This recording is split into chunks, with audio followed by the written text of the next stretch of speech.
So when I was a kid, I used to remember Napster was like this huge thing. Was that the first peer-to-peer famous platform?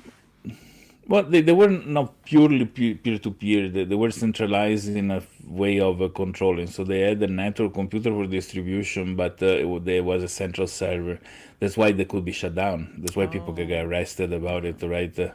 So Napster and the likes around, they were using a system for distribution, but there was central server and there was a precise person responsible for the server. So they were not really. I think. But peer-to-peer is a mechanics that comes from the military army from 1,000 years ago in the manner of distributing information on coordinating armies that are very large, that are Really? in different. Oh. Because yes, we have no other means to have like an operation to start at the same time. There were a method to bring information without being discovered by the enemy, to make sure that the coordinated action start at the same time. The decentralization mechanics also happen in large country with a lot of provinces where each province is independent in certain aspect of choices, and then report to the central government only for certain other things. So the dynamic and structure of what it can then be in computer terms, a decentralized system or a peer-to-peer network, they existed even in nature. If you think, some insect colonies, how they behave, they control each other. So there are a lot of good example that we can look at for the conceptual aspect of it. Then the computer aspect of it, which is very clearly set and ordinated, made of precise instruction and precise result, is something else. But I think BitTorrent has been the biggest large example of a peer-to-peer network.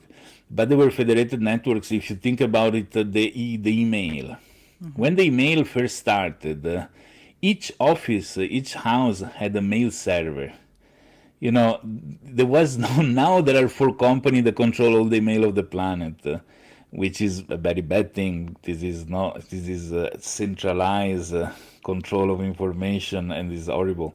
But if you look at the beginning, each office, many offices still do today.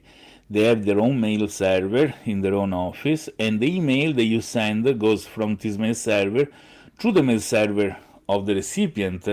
And so all the other mail server have no idea about this email, right? Now between Gmail, Outlook, and another couple, you have all the word email going through just a few vendors, a few service providers. So we need to re-decentralize in a different manner the mechanics of communication to also guarantee more privacy, because emails. See, you talk about Japan using floppy disk.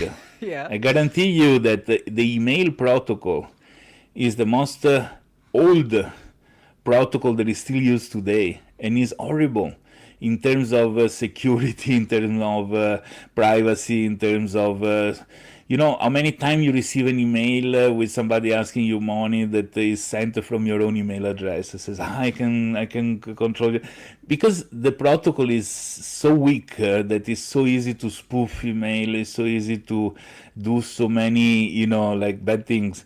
And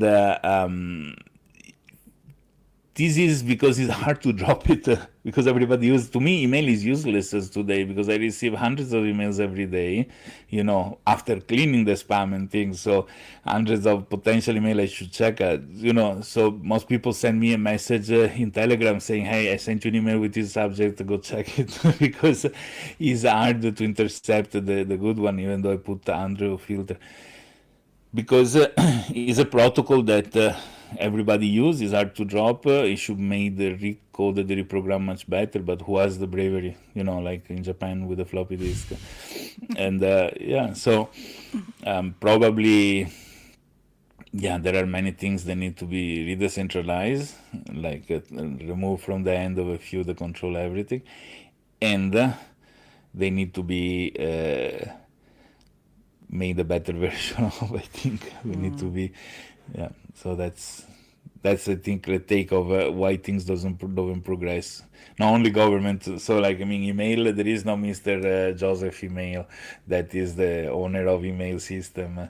Email is an agreed protocol that hardly is going to upgrade with Yeah. time. Yeah, but gosh, I couldn't agree more with you. Like, I get so much spam every day, especially after I started the podcast, that I put like the podcast email online. Like, I don't know, like those scammers, they just have like some kind of software that scans the internet. I don't understand, but Yes. is that the thing? Because I start getting, after I start putting my email out there on YouTube, the Brewcast podcast email, like it's just raining. Like, of course they have the spam folder. It filters a lot, but it's like 20 per day at least. Like, Yeah, you're how? lucky then. Numbers are much worse, but yes, yes, indeed. Is a matter is statistical. You know, they try the scam on millions of people. One is gonna go. I had a friend when we were teenager. He would go inside the club, ask each single girl inside the club to go out with him, and he would always come out with the girl because statistically, one will say yes. You know, like when so has the same approach. You know, the possibility to say, you know, like out of all those recipients, one is gonna fall for my scam. Mm. So much that if you think scammers make the email in a bad grammar, in a way that you know any normal person would recognize as a scam, not by accident, not because they cannot write correct English, but because they want to filter out all the people that will not fall for the scam. So if you get Whoa. through that barrier, you're already a potential victim. So they make it clear there is a scam. So they just remove all the people they're not gullible, they're not potentially victim. There are a lot of technique. There are a lot of. It is a scary planet, and the victim are always the most vulnerable. So it is a very sad, let's say, kind of a crime because out of all the choices they go to affect people that don't deserve to. I'm just mind blown right now. They write emails with bad grammar on purpose. I thought they were just Yes. like actually uneducated, but No, no. no, no, no. See, those are organized crime. Those are people that know very, very well how to do things properly if they want. In fact, when they do phishing, the website that you go to that looks identically to the one of your bank, of your service provider is done very, very well. So they know very well how to do things that, you know, if they want to do well. But those things are done bad in purpose just to filter out people that will not fall for the scam. You know? So. Damn, that's so interesting. There's a guy on YouTube that I love watching. I forgot what is his name, but he's very famous. He has like millions of subscribers, and his whole Mm-hmm. deal, his whole content, is about making Indian scammers lose their time and then temper. You know Yeah, what I'm is talking a about? This abusive relationship because it's very common that there's financial constraints. You may not have access to your finances.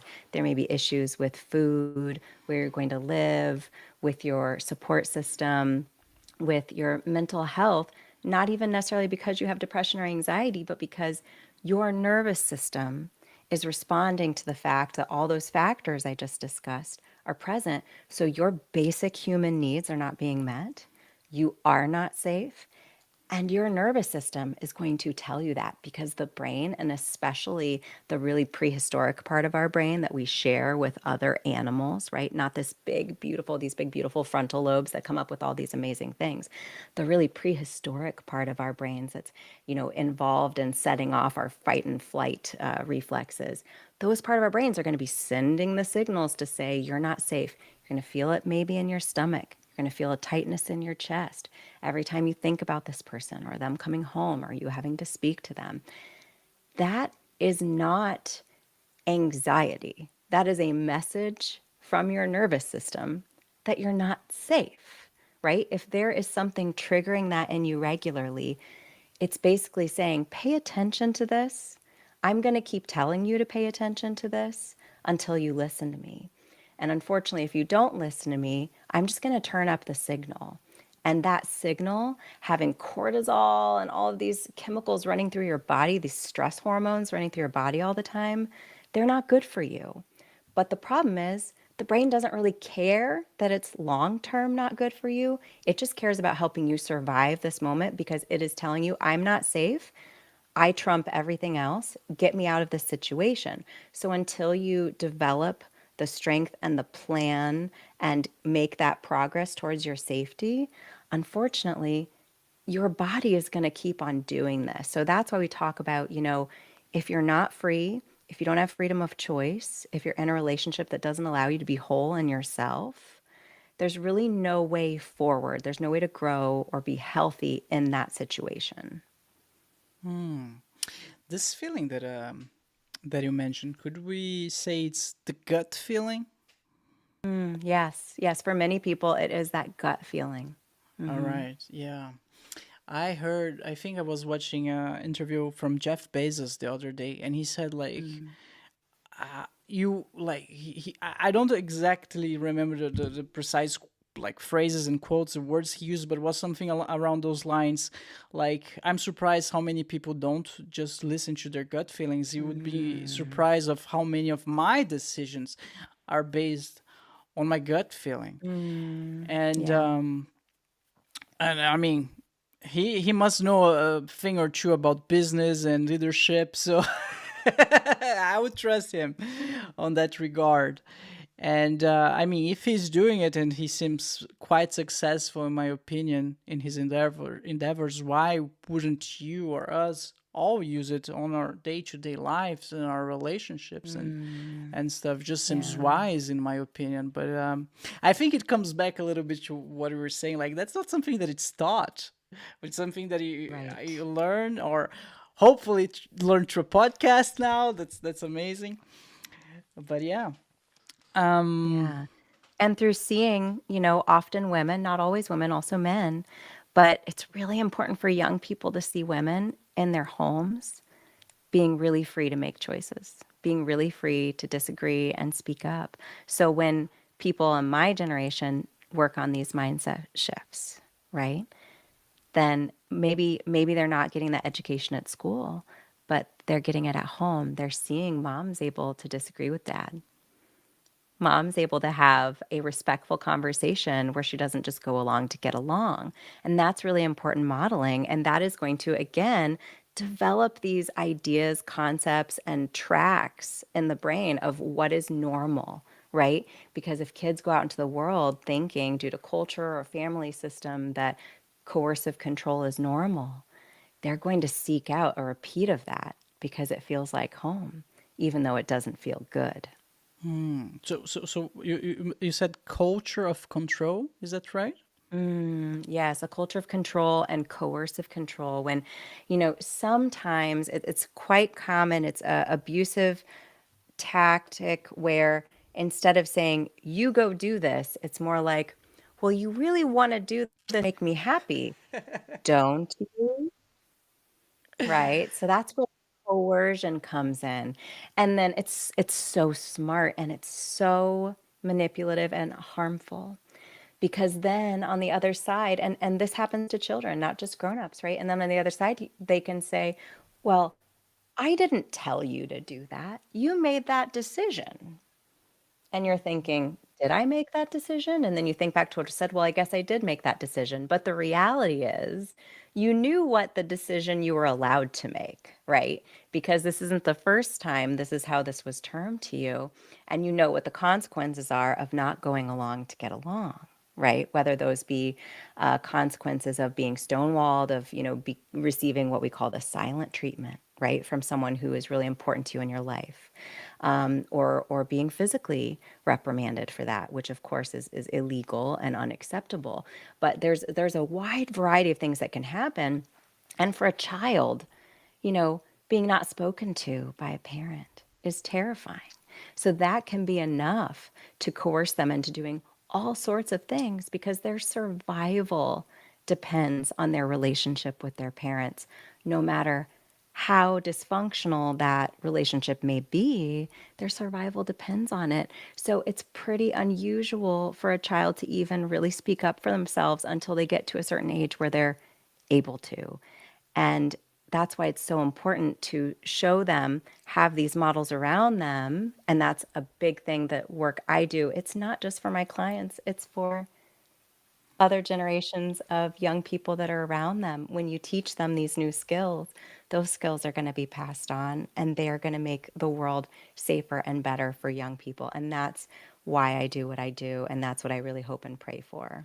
All right, yeah. Men don't lose their desire. They don't lose their desire. And I mean, we have all sort of weird just sexual dysfunctions that I mean, I guess other places have it too, but it's gotten so not having sex with your partner is so popular or so common now that they have a term for it. It's called dead bedroom. Oof. Okay. Yes, it's called this is a commonly used term. People say I'm in a dead bedroom situation. That means there is no sex going on. It's just like, what? I mean, that is ridiculous to me. It's just I can't even imagine. And it does go both ways. Sometimes men lose their sex drive too. But I find that, again, just from doing this show and being a woman and talking to other women and getting feedback, it tends to lean more towards women who want, to just sort of stop being sexual. And I don't get it. I don't understand it. I kind of think, I'll be honest with you, I really feel like a lot of it is because they don't know, like I said, how much pleasure and how good sex can feel when you're having it with the right person and really connecting. And that takes self-awareness. It really does start with women being able to explore and having a safe space and being comfortable enough to do that. And once they get a taste of it, they don't want to not do that. It will be just as important to them, as a form of connection with their partner. But, they don't ever actually start exploring that realm. And so then they're with somebody and they can't say, this is how you need to touch me. And this is what feels good. And so for them, to their experience, sex is not that great. And that's why they have no problem just not doing it anymore once they snag someone. So you need to understand yourself in order to tell your partner how to touch you and how to make it feel Yeah. great. So something that I was curious about, you said that you learned, like one of your bucket list items was to learn how to squirt. So that's a technique, or that's something that you learn. I didn't know that. Yeah. Yeah. Yeah. I don't know. I mean, I think maybe some women, we're all wired differently. I mean, listen, I give a lot of grace to men because we're we're all snowflakes, like we have some commonalities, but you really have to take the time to learn your partner, your female partner's body and what she likes. And men, God bless you. It's a lot more basic for you. For the most part, I think you're gonna get off. For women, it can be a lot harder, and that can be frustrating. When you really want to have an orgasm and you can't, or you want it to feel good and it doesn't. And again, when we grow up with a society that doesn't promote open dialogue about this, and also women really taking the time to understand their bodies, and but the good news is we have so many more pleasure zones than men do. We can have a G-spot orgasm, a clitoral orgasm, an A-spot orgasm. I guess you can have them anally too. I've never done that, but just like there's so many ways for it to feel pleasurable for us. And nipples as well. I've heard women can have nipple orgasms. I'm jealous of that. I can't. Really? Wow. But, I know guys that can have them. I'm like, damn you. I've had a couple partners. I'm just like, that is so unfair. Like, really? Come on. Like, do you need that? No. I need that. You don't need that. Yeah. All right. So your tips would be to women, take the time to learn your body. Yes. I So that you can learn your body so that you can help your partners, you know what's pleasurable to you, because men will do it. They take pride in you getting off. They take pride in you and them making you get off. But you just need to give them a little direction. I've never come across a guy that wasn't totally into doing whatever I needed in order to make me feel good. And I just haven't found that. I'm not saying that guy's not out there. That's, that there aren't selfish lovers out there, but the way men are generally wired, and with their, the way they feel about being with a woman and wanting to, even if it's for just selfish reasons, that they just want to be able to pat themselves on the back and be like, I'm a good lay. They're going to get in there and do the work. They will try. So, it's very hard to find a guy that's like, yeah, no, I don't care. No, they do. Well, I confirm. But, I mean, Emma, you're a guy, right? Do you agree with that? And you know your guy friends. I mean, 100%. Yeah, for sure. Yeah. Yeah, I mean, it makes you feel good. It makes you feel like a man when you're pleasing your partner and she's getting off. Oh my gosh. And most men are very generous. I'll get a lot of orgasms before they even just have one. So this is, I'm spreading the word, women. I'm spreading the word, ladies. Get out there. So talk to your partners. What, Lila, you're telling me that we're not supposed to read your mind and know automatically what you want? No. But this is romantic. What are you talking about? I know. Yeah. I mean, you can make it, there's ways to romantically convey that information. Okay. But it doesn't have to be so, sterile. There's ways to do it romantically, but you got to give guys a clue. And I'll tell you, what really solidified this for me is the one thing I wanted to do was have a threesome. And I'm not bisexual. I don't consider myself bisexual, but I think women are beautiful. And I think I love touching boobs. Boobs are great. Now I get the thing. Like, I understand when I first touched my first set of boobs, I'm like, oh, I get it. I get why men love these so much. It's relaxing, actually. It's kind of very relaxing. And, but when it came to like any kind of downstairs play, I was like, what? I had no clue, even though I'm a female and her genitals didn't look like my genitals. And I was like, okay, all men, you are forgiven. I get it. This is difficult. Like, we all look different, I mean, pussies look different, and, it's just not always obvious. So you guys, I thank you so much for, for all that you do, because I know it's not easy, but, yeah, so I think women just need to, show the guy what you like. I mean, that's even hotter.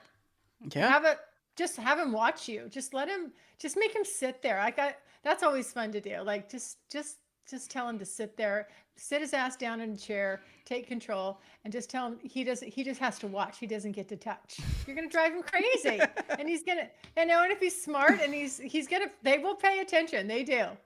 And then he'll know kind of like what you like, or even just talk him through it while he's doing it. Like, that's fun and sexy too. I mean, there's all these ways to make it very fun. It does not have to be awkward. It doesn't have to be weird. And like I said, I just wish more women knew that men are such a willing participant. They just want to have you get off, and and of course they want to feel good too. Yeah, of course. I mean, as I mentioned before, we are human. We have needs. We get horny. Women get horny as much, sometimes even more than men. So. Oh my gosh, it's so true. Yeah. It's really true. I think we always think it's the guys, but I mean, women, we need it too. We really do. We need those orgasms. I think some of you just hide it better. Just try, don't show it too much. When man is really horny, like some of them, they cannot hide. But so something that I learned like during my sex life is like the bedroom is the only place where you should not feel shame. Because if you have shame in the bedroom, this will impact your sex life. You won't be able to communicate properly. You won't get the arousal that you need. So once I learned that, like, you shouldn't feel shame in the bedroom, like, completely changed my sex life. Of course not. Like, that's the moment that I have reserved with you, my love, my partner, Yes. to enjoy myself. So I will Mm-hmm. go crazy, you know. I'm gonna do everything that I can, and yeah, it kind of resonates a little bit with what you're saying. Like, just go Go intense, for it. go for it. Yeah, Yeah, yeah, go yeah. for it. Like this is the one place and the one person, you know, cons- uh, assuming you're monogamous, this is the one place and the one person that you can actually do all this with and share all this with and show this side of yourself to. And this also allows the other person, like, it's, to me it's really important to really know my partner. I don't need everybody in the world to really know me. Just that, just like that one person, like that's my person. I want him to really know me, and it feels really good. And like I said, all this stuff, it really bonds you to that other person, aside from the all of the chemicals, you know, that are released that bond us. It is a majority of all of our life is spent at work. Yeah. And we're in, let's say, in the boomer generation, it was like, oh, you spend 40 years working 40 hours a week and then you can start living once you retire. And it's like, what kind of way is that to live? And now our generation and the generations after us are like, yeah, no, that's not the way I want to live. I actually want to enjoy the work I do. I want to be of service to others and really just live my passion. And they're not happy with that because the system has been made to be like, oh no, you have to do your 40-hour weeks and do it for the next 40 years for our pension system to work. Otherwise everything's going to crumble. And it's like, okay, it's time Yeah. to it's time to reimagine how we do this. And there's a lot of change. I think we're going to see a lot of change in the next 10 years. And what we're seeing right now, especially with seeing a lot of people burning out, is it's that divide, the misalignment between the old ways of working, what worked back then, and what works now. And where we're seeing real growth and like real development in some companies is where they're saying like, okay, what can we do for our people? And people are so like, we need to put the customer first. Like, no, you need to put your people first so that you can serve your customer at the highest level. If you don't take care of your team can't serve your customer. You can't take it on as like as an individual, even as a solopreneur. You know that no, I need to have the right systems in place. I need to have my agencies, or I need to have whoever I'm hiring to make sure that they complete delivery, that I can get all my shipments together, that I can organize my finances. They need to be all be aligned so that everything flows, so that I can provide a good service. And the same with even the bigger companies, they need to stop treating people as dispensable or disposable. That they can just be like, oh, you know what? They might do 2 or 3 years, completely burn out, and then we'll hire a few more students or hire a few more interns, burn them out too, and keep on just doing that process. Well, I agree with you, but when you say they need to stop doing that, I agree, but like I don't see that happening. Why would they? Like, they're making more money that way. So you said that we're gonna see a lot of changes in the 10 years. Like, what do you see changing in that regard? Is what's going to differentiate the companies that succeed and the ones that don't. Do you know how much it costs to train people No. into a role? If you consider all the health and safety trainings and everything, going through probation periods and then training them into the task, and next thing, the amount of hours, I think it takes for every 10-minute task, it takes 300 minutes to train someone to do a 10-minute task.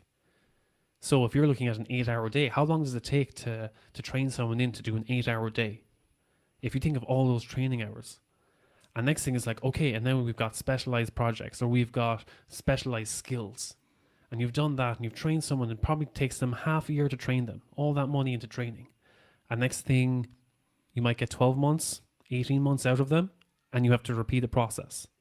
Whereas if you invest more into the continual training of that person, get them, really buy them into the vision of, you know what, this is a good company to work for, and it provides a good service, and I feel fulfilled in the work I do, and I really have this connection with my team, and I want to see this company succeed. I feel like it's making impact. I feel like I'm making impact.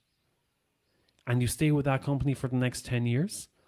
Or when you do leave, you can say, I have fulfilled where I am in this company. I've fulfilled my role. Either I can choose to move up in this company or move out and maybe recommend to someone else who would be a good fit to replace me. That helps to take out a lot of the recruiting process, that you can give a good reference to someone else that might be a good fit. It takes a lot of guesswork out for the company. It's building these connections over time. This is the way forward. We need to connect more. We need to communicate more. We need to build that vision. If you want anyone to follow you, or if you want anyone to buy in on what you're providing, the service you're providing, they need to trust you. They need to like you. They need to know that what you're offering them is going to have an impact on how they live their lives. Let's say that I'm an employee who feels stuck in one of those companies that do not want change, that do not value me, and just hire like to hire people like students and then fire them. Like what would you say to a person like that? Because from that perspective, I think they all agree with you, like I do, but I don't see how, like, a way out of it. Like, things would change for sure, but I don't know if they would change in that company, you know? I feel like most of those changes, they would just happen when new people create new companies, right? That's what I would imagine, because some of those big companies, they're so ingrained in their ways. They're so big and massive and slow to change that I don't see them changing. Like, I don't know, what was this quote again? I don't remember the quote, what I was talking about. It was basically about something that sometimes you just need old to die in order to have a new way, like a new way to be born, you know, from another place. You know what I'm talking about? Did I explain it well? I have come across, like, where there's these multinationals and they were like, oh, this is the way we've been doing it for the past 50 or 60 years. Next thing, AI happens. Yeah. How much money do you think they invested in AI? AI comes out of nowhere and they're like, oh wow, this can save us so much time. Let's put millions into that. Do you think they treated their workers the same way in the past 50 years?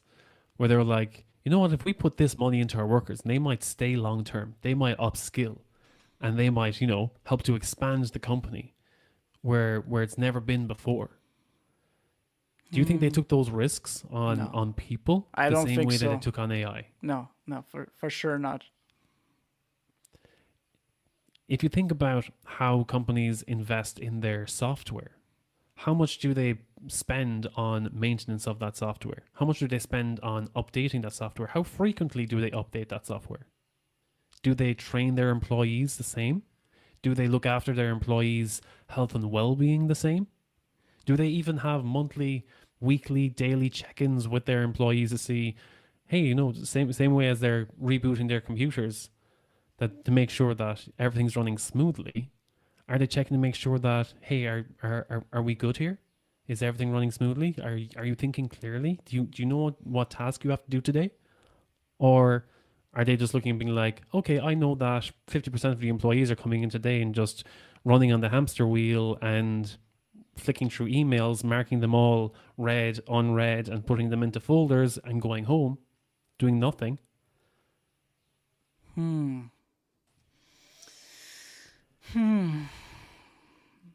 Yeah, that's complicated, man, because I think their mindset is like softwares. They're reliable. They're something that you pay and you get it. You know, people, not so much.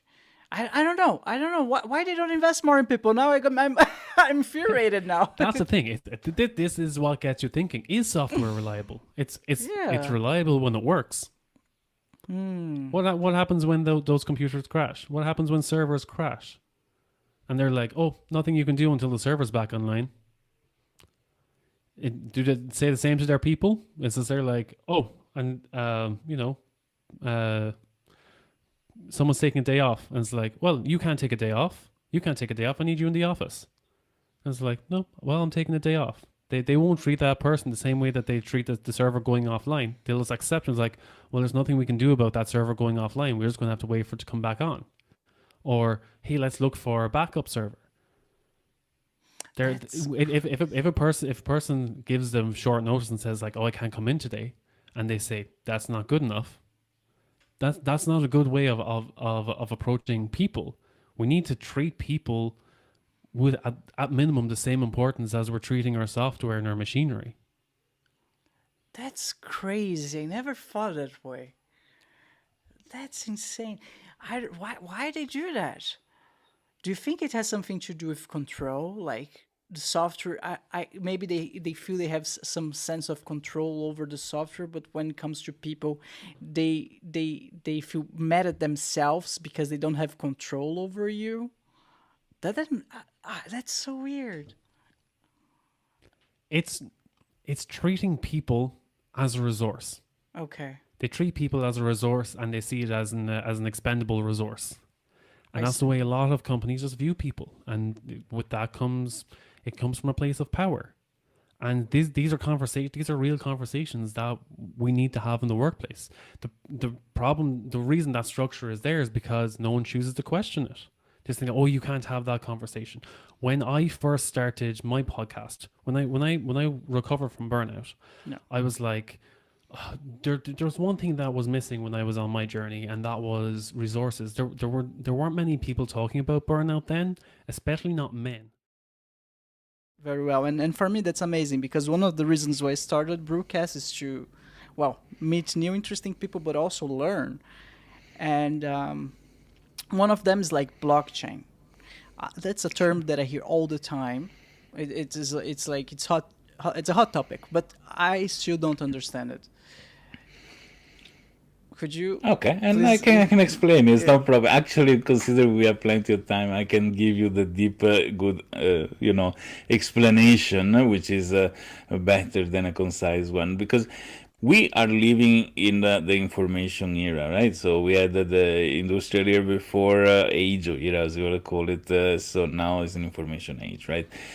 And information is a value, something that has become a commodity, right? So is something like what we are doing now is information as well, right? So in the phases of this information age, we went from the analog things that were before. So it can be a recording, vinyl, or in a magnetic tape, something like this, to the digital one, CD, DVD, or something like that. Then, thanks to the internet, we can start sharing this information with others. Then the business start creating. So there are companies that sell services through these means, right? And the limitation that there were in the digital world compared to the analog and physical world were the fact that what is digital can be copied in millions of...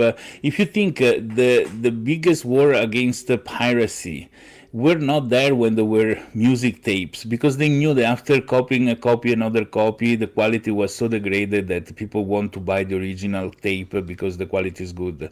As soon as CD came out, then the fight or DVD for movies in VHS tapes that were copied and copied, the quality will go down, right?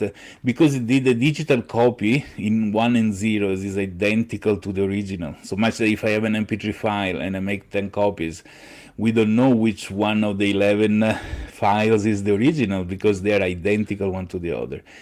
So in the evolving of this, age of information, we did an amazing step. So the blockchain is born just to solve an issue for something that was the cryptocurrency, the electronic money, etc., etc. But on its own, has brought something that is starting and is going to bring a revolution in the information age, in the digital world, is the fact that you can create a singularity, uniqueness of digital asset. In fact, if you think simply, I cannot make a copy of my Bitcoin. I cannot copy and paste my Bitcoin 100 times, because if I could do that, Bitcoin will be worth zero, right? So there is the guarantee that once I give you the Bitcoin, which is a completely digital item, I don't have it anymore. And this is magic, right? This is very, very important, because I can put the title of ownership of my car as if it was a Bitcoin. So once I sell the car to you, this digital item is not you. I cannot copy and fake it, because it is mathematically guaranteed to be unique.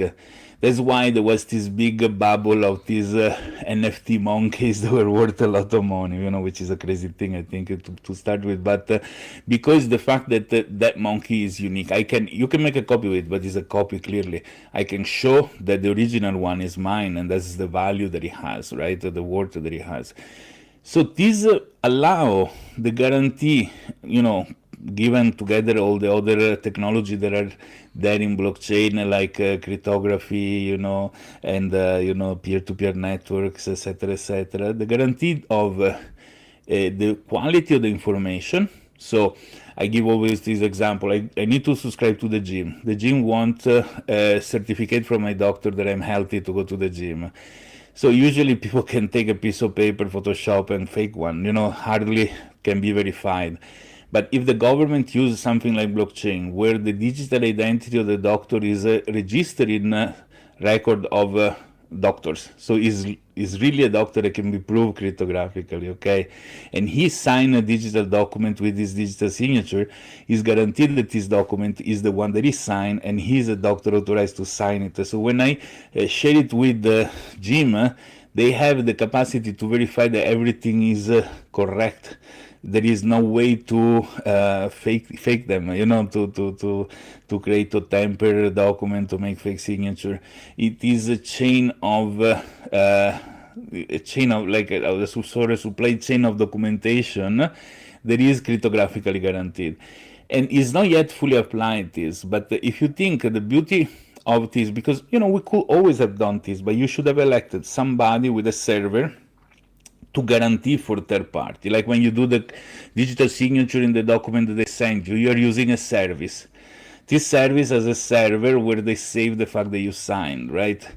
But with blockchain is directly between the two parties without middlemen. So you remove the man in the middle. So that's why Bitcoin, I send it from me to another person. I don't need to use the bank's financial institution. It's a direct choice of doing something between two parties. So it brings the responsibility toward the person. It removes somebody that need to be trusted, which we saw lately that cannot so much be trusted. A lot of middle party, people losing their land because the registry office, there is a fake notary that makes sell the land to somebody else. There are a lot of people that convinced to own a piece of property, and they go check in the registry, it's not their zone anymore because somebody fake document and stole it. So this will be all guaranteed by cryptography and removed. It's true is also that if I am 3 in the morning, I'm drunk in a pub and I want to give my house to this blonde girl, probably there is no officer or something that stop me from doing so. It can be mediated. It's not an absolute or nothing, but is an instrument that remove corruption, remove concussion rather than favoritism and all these things, because guarantee that the correct process is followed, and that this is amazing. Meaning that is a tool that is much more powerful than cryptocurrencies. It is a tool that is going to be used in processes that where people want the guarantee, they don't want a middleman in the middle. So that's what blockchain is, and blockchain is one of the instruments. There are several other, not many, but there are a few others that do similar things, and that's fantastic. I think it is something that is gonna take slowly into the technology. The final user will not know it because it's behind the scene. It's something that happened behind the curtain of the mobile app rather than the website that people use. But it's something that is going to be very important to guarantee the quality of what happened in the information. Wow. That's So so that's it. interesting. That's amazing. So blockchain and decentralization are basically the same thing. They go hand to hand together. Well, blockchain is an instrument to do decentralization. Decentralization is mostly based on peer-to-peer network, which is one of the elements of blockchain. Peer-to-peer networks are network of computers where there is no computer that is more important than the other. So there is no central point of failure. So there is no one server that I can go hit and the network goes down. So in a peer-to-peer network, you have many nodes, which are those computer servers that were part of the network. And if you even kill one of those, two more comes out in another place. So it's like a sort of animal living his own life.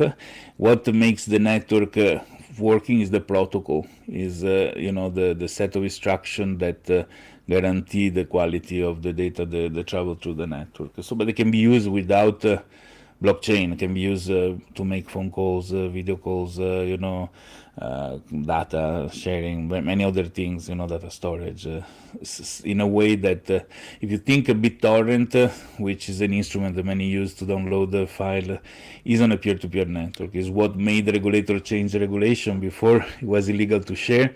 With BitTorrent, it became illegal to download because there is no way to stop a BitTorrent. It's just an animal on his own, like a peer-to-peer network that has no boss.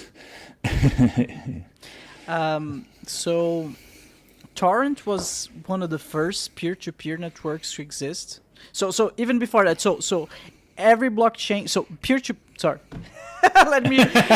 Too many information in a couple of minutes. Sorry. It's okay. So peer-to-peer network is it's like part of the blockchain ecosystem. You cannot separate them. So you need the peer-to-peer. Yeah, Okay. Blockchain is made by peer-to-peer network, cryptography, which is a science of mathematics. So there is no computer. You can do it by hand if you want, and data storage. So you need to save some information. And the protocol, which are the rules of the game, practically. So how things has to go through. So in the case of the example before, if I am underage when I go to the gym to subscribe, automatically I need the authorization of my parents, for example. This rule is written there, and I cannot cheat. So that's the rule. It is a guarantee. It's like a phone network where you can decide what phone call can go through based on some criteria. And like a fax machine, they only accept faxes. Maybe many listeners don't even know what a fax machine is, but only if the content, like if you receive an email, only email that contains good morning inside, the other email are bounced back because there is no good morning inside. In this way, if you think I cannot send you 10 Bitcoin if I only own one, because the rules will stop it from, me sending something I don't have. This is, maybe my signature is valid, the network is perfectly okay, but I'm doing an operation that the protocol doesn't authorize, so that's... Okay. Before we talk about the protocol, I have a couple of questions about decentralization. So banks use it. Bitcoin use it, for example, like cryptocurrencies, NFTs. What else could you use it? Like banks don't use it. Don't the use banks it? are all centralized. No. Okay. They are investing. There is an interesting aspect. Think about this. When BitTorrent came out, the music moving industry lobbied the government to arrest a few of the kids that were... I know that was a lot. You scooping pre-workout. Yeah, That's and I was scooping pre-workout like it was nothing, as if it was just like sherbet and just throwing it back like sugar. And it was like, and then I would rinse it with a can of Monster Energy. And there was so much caffeine going into my day, but it wasn't even giving me that energy. How old are you? How old? I'm 32. 32. Okay. Because the thing is, I believe so that when you're a teenager, those things actually pump you up and you don't feel the side effects. But the thing is, you that's what I imagine, right? You adhere to those habits, unhealthy habits as a teen, and you carry them over when you're an adult. And of course, your body is not the same anymore. Am I right? That's what happened? Yeah, exactly. I mean, your body adapts as well over time. The Oh, thing is okay. with caffeine is that your body builds a tolerance to the amount of caffeine. It's the same as alcohol. I mean, when you have your first beer, it's like, oh, the first beer might actually hit you. Yeah. But if you're drinking that beer constantly over time and regularly over time, you might not feel the same way after one beer. It might take you 10, 12 beers to feel the same. And next thing, that's where you get the people and they're like, oh, I'm no longer a lightweight and I need to drink 10 or 12 beers to even feel an effect. And it's the same with caffeine. It's like if you're constantly drinking caffeine, your body's going to build a tolerance to it. And then if you don't get that caffeine, you start feeling withdrawal symptoms and people start getting that morning headache and they say, oh, I can't function in the morning until I've had my first cup of coffee because they're having caffeine withdrawal symptoms. And for me, that was I was I was consuming so much caffeine that it did not have any effect on me anymore. And one of the things I realized, I was like, am I even drinking this kind of monster for the caffeine anymore? Because I found myself, I was drinking cans of Monster at 10 p.m. at night and still going to bed at 10:30. And it was like, and this was having no effect on me.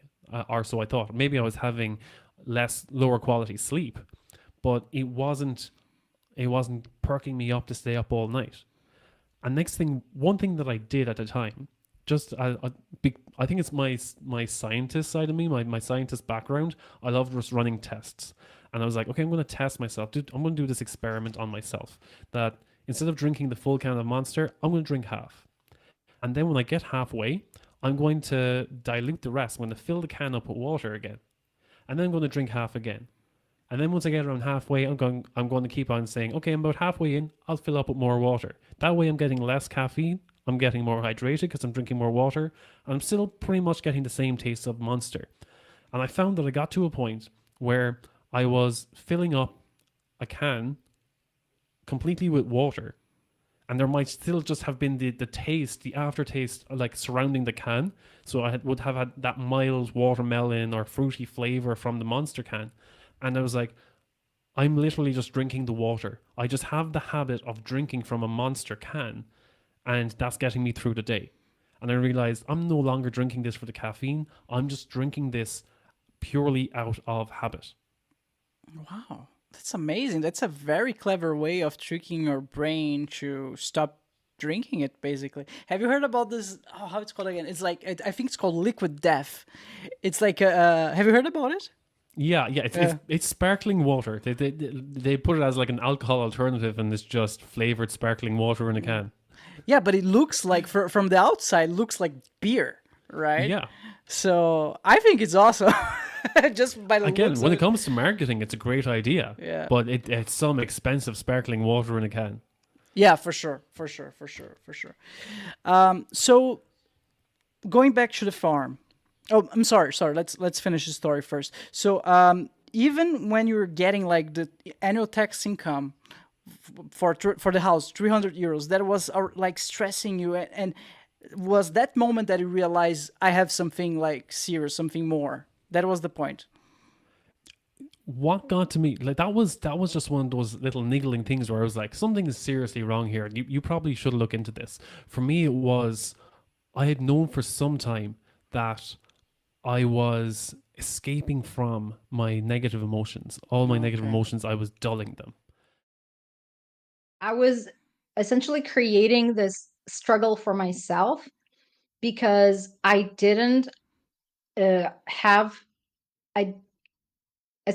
was neglecting the playful side of creativity. I took it too seriously. And when you take something too seriously, then it becomes a struggle. And I think that is kind of the balance of creativity is that, yeah, you need to do the best you can, but if you set your expectations super high, and if you don't allow yourself some room to play and to experiment and to try things out which might not work, then essentially you are creating from this state of anxiety, from this state of just being very, Rigid. I should say, tense, yeah, tense or rigid. Yeah. Essentially, you say it has to be this way, or it's not gonna work, or I'm not gonna be happy with it, when essentially so many interesting things can happen if you just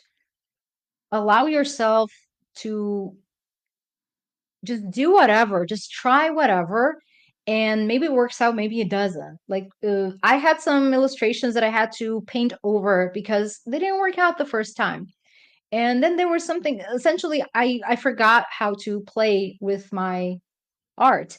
And that's one of the reasons why illustrations are more difficult for me than writing, because in writing you can edit and edit and edit so many times. The first draft is never the last. There's a lot more room to fix things.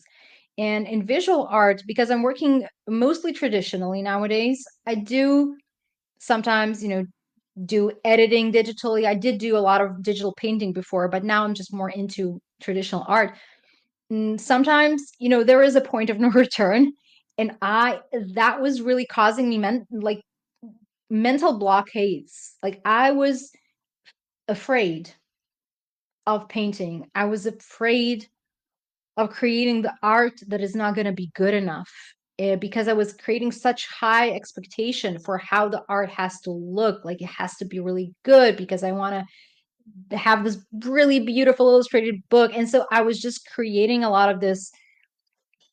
I was creating a mess for myself, essentially, because when you approach the book with it has to be the best thing ever, not ever, but like the best thing that I could come up with, then it's like you're performing on stage 24/7, and that's not healthy. Like you have to have an opportunity to just in private just fail and do stuff that doesn't work, and just relax, essentially. So that was something that I had to learn in order to make progress with this book. And this is something that I'm sharing in the book because I think it's a very important lesson, that especially if you're someone who's been creating for a long time, then you create expectations for yourself that each artwork you make, or each video you make, or each song you make has to be better than everything else you've done before. That's not always possible. So essentially what I started allowing myself to do is make art that sucks. And then, I don't have to include it in the book, but I have to allow myself to make art that sucks in order to feel more relaxed and enjoying the process more, essentially. Allow yourself to fail, basically. Yeah. Yeah. That's very important. Very important. So let's see. So creativity and fun go along together. You cannot separate them both.